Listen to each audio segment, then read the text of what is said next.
e eu sempre amo receber ela aqui no nosso programa, Débora Corigliano. Muito boa tarde. Boa tarde, tá?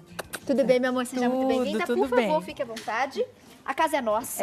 Muito obrigada. Débora, você sabe que outro dia a gente estava conversando aqui com a equipe, né, do programa, produção, direção, e a gente estava falando um pouquinho sobre essa relação que muitos pais têm com os filhos, principalmente quando diz respeito à educação e à dificuldade da criança em relação ao desempenho na sala de aula, as notas. E às vezes os pais ficam perdidos porque não sabem como ajudar. Verdade. Né? E fala assim, nossa, mas na minha época era tudo tão diferente, eu não sei se eu tenho que, né, tomar lição, como, né, nos dias atuais, tudo muito moderno, tecnológico, né, esses pais podem ajudar os filhos que estão tendo algum tipo de dificuldade. E aí, por isso, Débora está aqui hoje para poder ajudar e levar essa palavra de tranquilidade e conforto para os pais que nos acompanham. Não, e a época do ano é super propícia, porque agora começa setembro, outubro, reta final, é a época que eu tenho mais procura no consultório, que os pais me procuram querendo saber como posso ajudar meu filho, porque ele não está tendo nota, ele não está conseguindo, então é uma época bem adequada a isso. E é lógico, né, o estudo ele tem que acontecer ao longo do ano inteiro, né, a gente não pode deixar para os 5 minutos finais, porque corre o risco aí de não dar certo. Então, assim, uma boa rotina é importante, atividades com o seu filho envolvendo o que ele está aprendendo na escola é importante. Então, não é só para deixar, não, tem que estudar. Então, vamos somente estudar. Não, o estudo, a aprendizagem está em tudo, no dia a dia.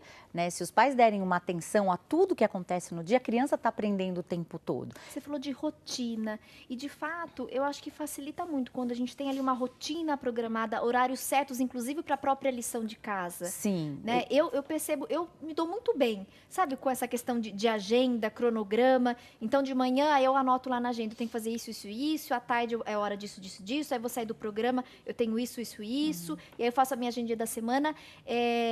Parece que eu fazendo assim, colocando mesmo, sabe aquele cronograma, eu tenho mais facilidade para executar, de repente, aquelas tarefas. Isso talvez facilite essa questão, né? Um horário fixo para a lição de casa.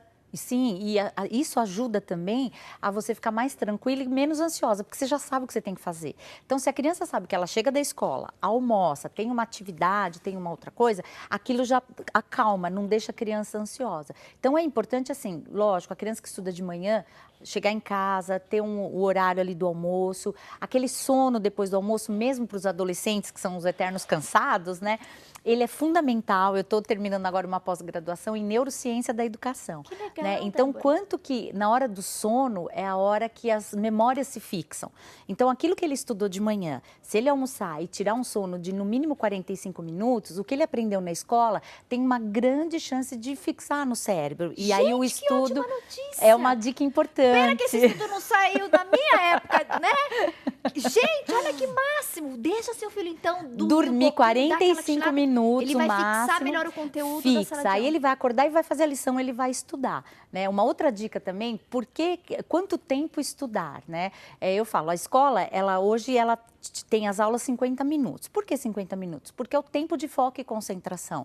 Então, não adianta você exigir que seu filho estude a tarde inteira, fique 3 horas em cima do caderno, que não tem rendimento. Então, faça 2 períodos de 50 minutos, que é o que a escola faz, que isso estudos comprovam que a nossa atenção, o nosso foco não passa, né? Não é que você está tendo aquisições depois dos 50 minutos, aí o seu cérebro já está cansado. Então, estude 50 minutos, toma um lanche, dá uma distraída, volta outro período de 50 minutos. Então, isso também é importante. Beber água enquanto estuda, hidratar o cérebro é, assim, importante, muito importante. Então, a criança está ali estudando, tomando água para ajudar. Olha, mais uma especialista aqui falando da importância. Porque eu brinco todo dia. Gente, eu vou fazer 7 anos de mulher.com e todo dia eu falo da água, pego o copinho d'água, não esqueça da água. E neurologista fala para tomar água, cardiologista fala para tomar água, nutricionista fala para tomar água. Nossa psicopedagoga também está falando para tomar água, porque ajuda, inclusive, nesse processo de hidrata memória, o cérebro, é muito bom. Então, estudem, sabe? Pais, orientem seus filhos a estudar tomando água.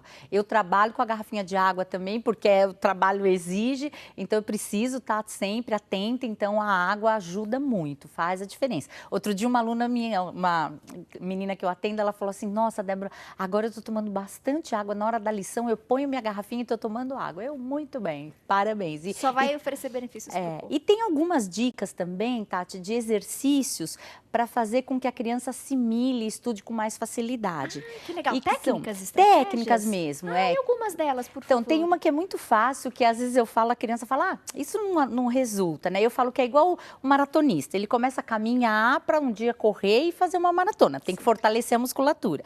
O cérebro acontece a mesma coisa, a gente tem que treinar o nosso cérebro para a memória. Não é apenas lendo que eu vou memorizar, meu cérebro tem que estar apto a memorizar. E um exercício muito fácil que eu estou fazendo todos os dias é você pegar as letras do alfabeto, que todo mundo sabe de A a Z, pega os números de 1 a 26. Aí você visualiza A1, B2, C3, D4 e vai. No primeira vez que você fizer, você vai falar, nossa, tô gaguejando, porque aconteceu isso comigo. Quando cheguei no T, eu tô no T18, T19, peraí, eu perdi o número, perdi a letra.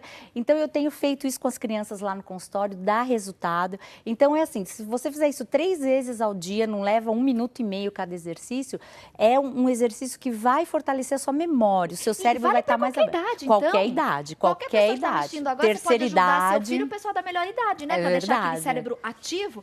Então, eu vou pôr as letras do alfabeto e os números. Visualizar, nada por escrito. Ah, não posso escrever. Olha, o jornalista já ia colocar ali no papelzinho, gente. Não, tá, imagina as letras do alfabeto. É só aqui no cérebro. Se você se sentir mais tranquila, você fecha os olhos e vai visualizando. A1, B2, C3, sempre D4. Um de cada. A1, B2, C3, D4. E você vai, E5, F6, G7. Vou fazer no intervalo, fora do ar. Não, faça, que você vai ver. No começo você dá aquela gaguejada, dá uma patinada, depois você vai. Eu já estou cronometrando o meu tempo, eu já estou fazendo mais rápido. E é um exercício simples e que favorece a memorização. Então, para ajudar seu filho a estudar, você faça com ele, pratique. Lá no consultório eu tenho passado por um monte de crianças e as crianças vêm, nossa, agora eu já estou conseguindo mais. Eu tomo banho falando A1, B2, C3. Porque daí vira brincadeira e para a criança isso é ótimo. Porque ela acha que ela está brincando, na verdade ela está... Né, ali, treinando o cérebro. Treinando, se exercitando, isso é maravilhoso. Então, assim, o líquido, o tempo, que é importantíssimo, ter essa rotina, como você falou, isso ajuda muito. E a lição de casa, assim, o estudar, ele não precisa ser aquele conteúdo todo da escola, aquela coisa maçante. Ah, meu filho está estudando, outro dia tinha uma criança estudando sobre a questão de terremoto.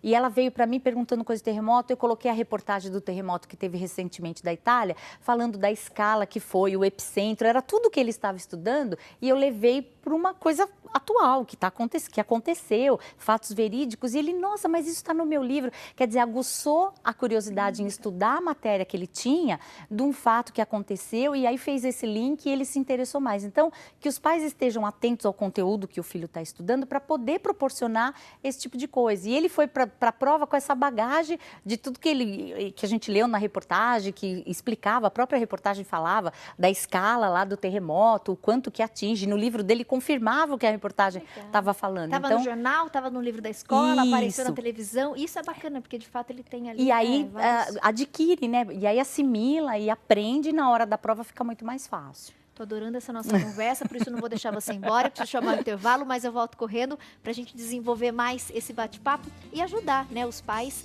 a também conseguirem motivar os filhos, melhorar as notas, o desempenho dentro da sala de aula. E eu quero mais diquinhas dessas estratégias e esses exercícios que, além dos nossos filhos, netos e sobrinhos, a gente também vai poder fazer. Com certeza. Porque, gente, cérebro ativo faz bem em qualquer idade, em qualquer faixa etária. Então, no próximo bloco tem mais dicas para você também exercitar o seu cérebro. Até daqui a pouco.